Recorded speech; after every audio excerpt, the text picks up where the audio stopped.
Assalamualaikum warahmatullahi wabarakatuh. Bismillahirrahmanirrahim. Bismillah, alhamdulillah. Wassalatu wassalamu ala rasulillah wa ala alihi wa sahbihi wa mawalah. Wa la hawla wa la quwata illa billah. Amma ba'du. Puji syukur kita panjatkan kepada Allah Subhanahu wa ta'ala atas nikmatnya kita masih diberi kesempatan untuk bersilaturahim pada acara Siraman Rohani Sang Haji TV yang insya Allah dalam keadaan sehat walafiat dan senantiasa bersyukur atas semua nikmat dari Allah Subhanahu wa ta'ala. Salawat dan salam senantiasa kita sanjungkan kepada junjungan kita Nabi besar Muhammad Sallallahu alaihi wasallam yang senantiasa kita harapkan syafaat beliau pada yaumul hisab kelak.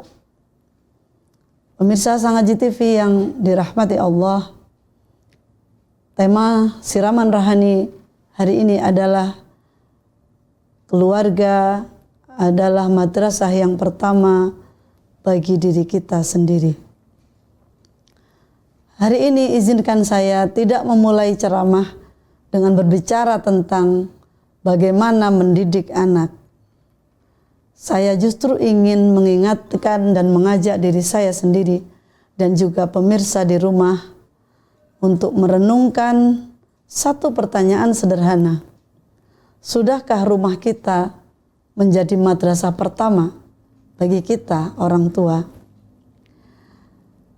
Pemirsa, selama ini kita sering mengatakan bahwa rumah adalah madrasah pertama bagi anak-anak kita. Kalimat itu memang benar adanya. Akan tetapi, sebelum rumah mendidik anak-anak, ternyata rumah terlebih dulu mendidik kita sebagai orang tua. Di dalam rumah, Allah menguji kesabaran kita. Di dalam rumah, Allah memperlihatkan seberapa ikhlas kita. Di dalam rumah, Allah mengajarkan kita tentang memaafkan, tentang menahan amarah, tentang menerima kenyataan. Dan Allah mengajarkan dari dalam rumah kita, bagaimana kita menggantungkan harapan hanya kepada Allah semata. Seringkali yang terjadi di dalam rumah kita adalah anak-anak banyak belajar. Akan tetapi sesungguhnya pada hakikatnya kitalah sebagai orang tua yang belajar terlebih dahulu di dalam rumah kita. Allah Subhanahu wa ta'ala berfirman di dalam surat At-Tahrim ayat 6. A'udzubillahi minasyaitonirrajim. Bismillahirrahmanirrahim. Ya ayyuhalladzina amanu qu anfusakum wa ahlikum naro. Yang artinya, wahai orang-orang yang beriman, jagalah dirimu dan keluargamu dari api neraka. Mari kita perhatikan ayat berikut. Allah mendahulukan kata anfusakum setelah perintahku, baru kemudian Allah menyebutkan ahlikum, yang artinya adalah keluargamu. Ayat ini menjelaskan, ayat ini memerintahkan kepada kita sebagai orang tua agar kita menjaga diri kita terlebih dahulu. Agar kita sebagai seorang tua, sebagai orang tua, menjaga dan terus memperbaiki diri sebelum kita menjaga dan memperbaiki anak-anak kita. Pendidikan dalam keluarga tidak dimulai dari lisan, tapi dimulai dari memperbaiki hati kita sebagai orang tua sebelum yang terucap dalam hati keluar menjadi kalimat melalui lisan. Pemirsa yang dimuliakan Allah, sebagai seorang ibu, seringkali saya merenung sendiri betapa mudahnya kita memberikan nasihat kepada orang lain, kepada kolega, kepada majelis taklim, kepada jamaah pengajian. Betapa mudahnya kita mengingatkan kepada khalayak tentang bagaimana bersabar. Bagaimana cara kita bersyukur Dan kita selalu mengingatkan orang lain untuk ikhlas dan tawakal. Namun ketika kita kembali ke rumah kita, Allah menghadirkan keadaan yang membuat kita bertanya kepada diri kita sendiri, yang membuat kita merenung, yang membuat kita tidak henti introspeksi. Benarkah saya sudah mengamalkan apa yang selama ini saya sampaikan kepada publik? Disitulah rumah kita berubah menjadi madrasah, karena disitulah kita selalu belajar. Rumah kita mengajarkan bahwa ilmu itu bukan hanya untuk diucapkan, tetapi untuk selalu diperjuangkan. Rumah kita juga mengajarkan bahwa sabar bukan semata menjadi materi utama ceramah, tapi sabar adalah latihan yang harus kita istiqomahkan setiap hari. Demikian pula rumah kita mengajarkan bahwa tawakal bukan sekedar konsep, tetapi tawakal adalah sikap hati ketika hasil tidak sesuai dengan yang kita harapkan. Pemirsa yang dirahmati Allah, di dalam Al-Quran Allah juga mengingatkan, ya ayyuhalladzina amanu taqullaha wal tandur nafsun ma qaddamat lighad.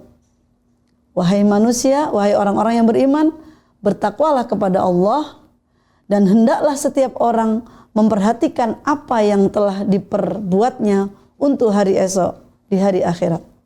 Surat Al-Hasyr ayat 18. Ayat ini mengajarkan pentingnya muhasabah, pentingnya introspeksi diri, pentingnya kita masuk dalam diri kita sendiri untuk menilai diri kita. Ayat ini mengisyaratkan bahwa kita jangan sibuk menghitung kekurangan orang lain. Kita jangan sibuk menghitung kekurangan pasangan kita di dalam rumah. Dan kita juga jangan terlalu sibuk menilai kekurangan anak-anak kita. Tetapi ayat ini mengajak kita untuk berani melihat kekurangan yang ada dalam diri kita sendiri. Demikian juga Rasulullah pernah bersabda, Al-kayyisu man dana nafsahu wa amila lima ba'dal maut. Kata Rasulullah, orang yang cerdas adalah orang yang selalu menghisap dirinya dan beramal untuk kehidupan setelah kematian. Hadis riwayat At-Tirmidzi. Saudara-saudara seiman, seislam, pemirsa Sang Haji TV yang dirahmati Allah, terkadang kita sudah sampai kepada perasaan gagal sebagai orang tua. Terkadang kita punya penyesalan karena banyak kekurangan yang timbul di dalam kita berinteraksi dengan anak maupun dengan keluarga kita. Yang kita lakukan adalah kita sudah memberikan pendidikan kepada anak-anak kita, memenuhi kebutuhan mereka, mengajarkan agama, bahkan sebagai orang tua tiada henti-hentinya kita berdoa. Namun pada akhirnya kita menyadari bahwa hasil tidak selalu sesuai yang kita harapkan. Hasil tidak selalu berada di dalam genggaman kita. Hasil tidak selalu seperti yang kita idam-idamkan.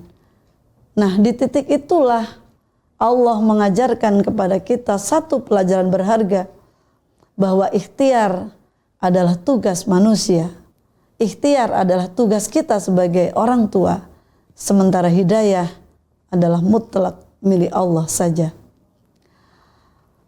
Kita ingat Rasulullah SAW, beliau adalah seorang nabi yang sangat mulia. Namun beliau tetap diuji oleh Allah dengan pamannya yang belum beriman sampai akhir hayatnya. Kita juga ingat cerita tentang Nabi Nuh alaihissalam yang diuji dengan putranya yang tidak beriman, yang tidak mau beriman kepada kenabian Nabi Nuh. Kita juga ingat kisah Nabi Yakub yang diuji oleh Allah dengan perpisahan yang begitu panjang dengan putranya Yusuf alaihissalam. Kita juga ingat cerita kisah Nabi Ibrahim alaihissalam, seorang Khalilullah yang juga diuji oleh Allah ketaatan dan kesabarannya. Kita juga mengingat Rasulullah, kita kembali kepada Nabi Agung kita Muhammad sallallahu alaihi wasallam yang diuji juga dengan paman yang sangat dia cintai, akan tetapi sampai akhir hayatnya beliau belum sempat beriman kepada Allah Subhanahu wa taala. Allah berfirman di dalam surat Al-Qasas ayat 56, "Innaka la tahdi man ahbabta walakinnallaha yahdi man yasha." Sesungguhnya engkau tidak akan dapat memberi petunjuk kepada orang yang engkau cintai sekalipun, akan tetapi Allah lah yang akan memberi petunjuk kepada siapa saja yang Dia kehendaki. Ayat ini mengajarkan kepada kita bahwa keberhasilan mendidik anak bukan semata-mata hasil dari kemampuan kita. Bukan karena kita ahli agama, lalu dengan otomatis anak kita menjadi soleh, solehah. Bukan karena kita berpendidikan tinggi, lalu dengan otomatis anak kita menjadi anak-anak yang berilmu.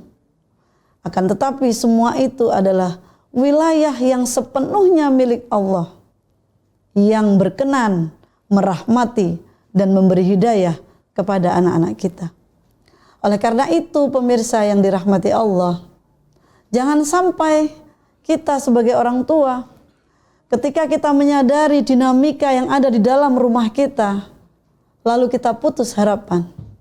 Jangan sampai sebagai orang tua, kita demikian putus asa melihat anak-anak kita yang tumbuh berkembang tidak seperti yang kita harapkan. Karena kita kewajibannya hanyalah ikhtiar dan berdoa dan berharap hanya kepada Allah.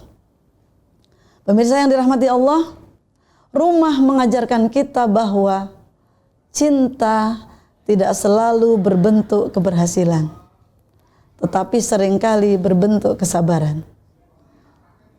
Rumah juga mengajarkan kepada kita bahwa cinta Allah kepada kita jangan hanya diukur dari seberapa berhasil kita mendidik anak, seberapa berhasil kita membuat anak-anak kita menjadi anak-anak yang taat, anak-anak yang berbakti. Akan tetapi cinta Allah itu juga bisa berupa kekuatan untuk bersabar yang dianugerahkan Allah kepada kita sebagai orang tua. Allah juga berfirman yang merupakan doa yang selalu didawamkan oleh Nabi Ibrahim alaihissalam. Beliau berdoa, Rabbi ja'alni muqimas sholati wa min dzurriyyati Rabbana wa taqabbal du'a. Nabi Ibrahim seorang Khalilullah, kekasih Allah, beliau tetap berdoa, ya Allah, jadikanlah aku dan keturunanku orang-orang yang istiqomah mendirikan sholat, orang-orang yang tetap mendirikan sholat. Ya Allah, perkenankanlah doaku. Ini adalah doa Nabi Ibrahim. Nabi Ibrahim adalah kekasih Allah. Setiap getaran hatinya pasti dikabulkan oleh Allah. Akan tetapi beliau tetap berdoa, memohon kepada Allah agar anak-anaknya, keturunannya dijadikan orang-orang yang istiqomah mendirikan sholat. Beliau sebagai nabi yang dekat dengan Allah, tidak lalu serta-merta berdoa, ya Allah, aku pasti mampu menjadikan keluargaku soleh seperti diriku. Tidak. Tapi beliau tetap meminta, Rabbi ja'alni muqimas sholati wa min dzurriyyati Rabbana wa taqabbal du'a. Karena beliau tahu Allah adalah zat yang maha membolak-balikkan hati. Allah maha berkuasa untuk membuat hati ini condong kepada kebaikan ataukah sebaliknya condong kepada keburukan. Rasulullah Shallallahu Alaihi Wasallam juga sering berdoa, Ya muqallibal qulub, tsabbit qalbi ala dinik. Rasulullah berdoa, wahai zat yang maha membolak-balikkan hati, teguhkanlah hatiku di atas agamamu. Pemirsa yang dirahmati Allah, Rasulullah itu gelarnya adalah Habibullah. Rasulullah itu kekasihnya Allah. Tapi beliau berdoa minta keteguhan hati. Ya muqallibal qulub, tsabbit qalbi, kata Rasulullah. Tetapkanlah hatiku. Apa yang tidak dikabulkan Allah dari doa Rasulullah, tapi Rasulullah tetap istiqomah berdoa, minta keteguhan hati. Apalagi kita manusia biasa, manusia yang penuh kekurangan, manusia yang penuh noda. Maka selayaknya kita jangan putus asa. Berdoalah terus kepada Allah agar hati kita diberi ketetapan dan istiqomah di dalam menjalankan ketaatan. Oleh karena itu pemirsa yang dirahmati Allah, janganlah pernah merasa lelah berdoa. Jangan merasa putus asa dengan dinamika di dalam rumah kita. Karena rumah kita itu sedang mengajari kita bagaimana menyerahkan segala sesuatunya hanya kepada Allah. Bagaimana menyandarkan harapan hanya kepada Allah. Pemirsa yang dirahmati Allah, jangan pernah lelah berdoa karena Allah Maha mendengar. Dan jangan pernah berhenti memperbaiki diri meskipun usia kita selalu bertambah. Dan jangan pernah berhenti belajar meskipun kita sudah menjadi orang tua lama, mungkin 20, 30, 40 tahun. Jangan pernah berhenti belajar meskipun pengalaman kita, pengalaman hidup kita sudah lebih banyak daripada anak-anak kita. Sebab ternyata rumah kita bukan hanya tempat untuk membesarkan anak-anak kita, akan tetapi rumah kita adalah tempat Allah membesarkan jiwa kita. Pemirsa yang dirahmati Allah, akhirnya saya ingin mengajak diri saya sendiri terlebih dahulu dan juga mengajak pemirsa di rumah untuk introspeksi, untuk mengingat-ingat kembali dan untuk merefleksi apa yang sudah terjadi dalam kehidupan kita. Mungkin sebagai orang tua, kita belum menjadi orang tua yang sempurna. Mungkin kita juga masih menyimpan banyak sekali penyesalan karena kekurangan-kekurangan kita sebagai manusia, kekurangan kita sebagai orang tua. Mungkin juga di dalam hidup kita begitu banyak harapan kita yang belum terwujud. Akan tetapi selama Allah masih memberi kita kesempatan, selama kita masih diberi umur panjang, maka pintu untuk memperbaiki diri belum sepenuhnya tertutup. Oleh karena itu, jangan putus asa. Mari kita jadikan rumah kita bukan hanya sebagai tempat tinggal. Mari kita jadikan rumah kita sebagai tempat kita belajar, menjadi hamba Allah yang sabar, belajar senantiasa rendah diri, dan mengistiqomahkan berdoa, menggantungkan harapan hanya kepada Allah, dan senantiasa belajar agar kita lebih dekat kepada Allah Subhanahu wa ta'ala.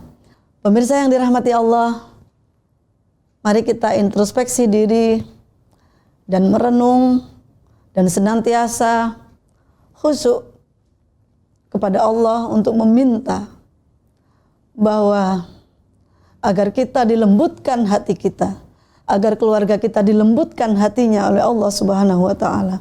Mungkin di rumah kita nasihat kita tidak didengar.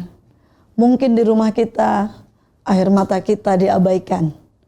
Dan mungkin di dalam rumah kita sendiri hati kita sering terluka oleh anak-anak yang kita cintai.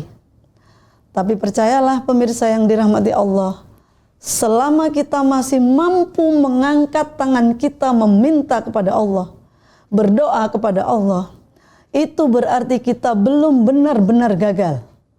Kita belum benar-benar kalah. Tapi Allah ingin mengajari kita keteguhan. Allah ingin selalu mendengarkan doa kita. Karena bisa saja ketika doa kita sudah dikabulkan, mungkin kita lalai tidak lagi hadir di hadapan Allah untuk berdoa. Mungkin ketika kita diberi nikmat yang berlebih, diberi anak-anak yang soleh, diberi anak-anak yang patuh dan berbakti, seketika kita berubah menjadi pribadi yang suka pamer, pribadi yang sombong, dan lupa bahwa semua adalah berkat hidayah dan rahmat dari Allah Subhanahu wa ta'ala.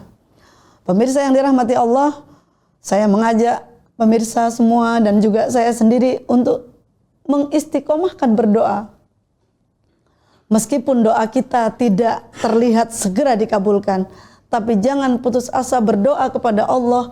Allahumma barik lana fi auladina, Allahumma barik lana fi azwajina, Allahumma barik lana fi ummahatina, Allahumma barik lana fi abaina.